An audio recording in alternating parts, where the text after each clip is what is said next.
پہلا سوال یہ ہے کہ 9 مئی کو کتنی جانی نقصان ہوا ہے ریاست کا؟ 0۔ نہ کوئی سپاہی مرا ہے، نہ کوئی فوجی مرا ہے، نہ کوئی سرکاری عہدیدار مرا ہے۔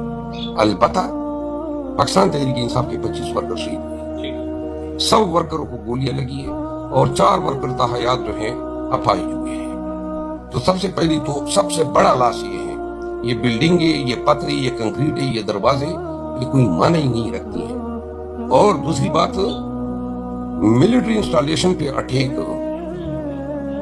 اگر گرچہ دیکھیں فوج زندہ باد کے نعرے میں نے لگوائے، شہداء پاک فوج کے نعرے میں نے لگوائے، لیکن ساتھ میں یہ بھی کہہ دوں کہ اگر آپ ہائی کورٹ میں رینجر کے ذریعے جو ہیں بلڈنگیں توڑوا سکتے ہیں اور ایوان عدل کو کی توہین آپ کر سکتے ہیں، تو آپ کی چمنیوں جو ہیں وہ ان سے زیادہ، ان کی جو ہے تقدس ایوان عدل سے تو زیادہ نہیں ہے، انسانی جانوں سے تو زیادہ نہیں ہے۔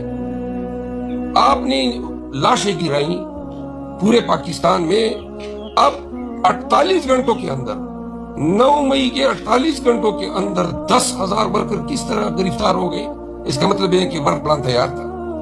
اس کے بعد آپ یہ بتائیں نا کہ جو آپ کی ڈی بی آر تھی 9 مئی کی، اسلام آباد ہائی کورٹ کی، اور 18 مارچ کی آپ کی جوڈیشل کمپلیکس کی تھی، اور آپ کے کور کمانڈر لاہور کے گھر کی جو ویڈیو سی، کدھر ہے وہ؟ کون چھپا رہا ہے؟ کیوں ملک اور قوم کے سامنے نہیں لائے جا رہے ہیں کہ دیکھو پی ٹی آئی والے اتنے غنڈے ہیں؟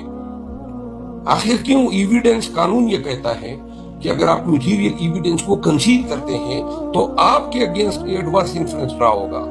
9 مئی کے نام پہ آج ٹی وی پہ تانتا لگا ہوتا ہے، یہ ساری پارٹیاں مل کے غدار ہیں، فلائیں ڈینگ ہیں۔ تحریک انصاف 9 مئی کی وکٹم ہے۔